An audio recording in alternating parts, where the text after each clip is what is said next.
రైతు భరోసా కేంద్రాలు మంచైనా చెడైనా కట్టేశారు. ప్రజల డబ్బు, అది మీది నాది కాదు. చాలా సందర్భాల్లో చెప్పాను, ఊర్లోకి వెళ్తే దిష్టి బొమ్మల్లా కనిపిస్తున్నాయి కొన్నిటికి. ఇప్పుడే అపోజిషన్ లీడర్ గారు చెప్పారు, మొత్తం పరికరాలన్నీ పెట్టేశారు. ఎంత డొల్ల మాటలు. ఈ రోజు అధ్యక్ష, వ్యవసాయానికి ప్రధానమైనటువంటిది వర్షపాతం. అధ్యక్ష, వర్షపాతం లెక్కించాలంటే ప్రతి తహసీల్దార్ ఆఫీస్ దగ్గర వర్షపాతం లెక్కించడానికి మీటర్స్ ఉంటాయి.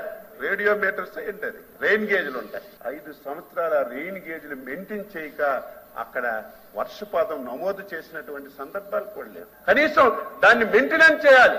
వీళ్ళు పరికరాలు పెట్టామని అలాగని చెప్పి కంటిన్యూషన్ ప్రోగ్రామ్. ఇదేదో జగన్మోహన్ రెడ్డి ప్రభుత్వంలో రైతు భరోసా కేంద్రాలు కట్టారు.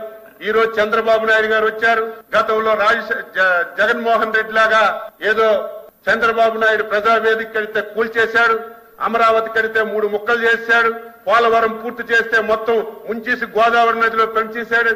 ఆ ఆలోచన మాది కాదు అధ్యక్ష.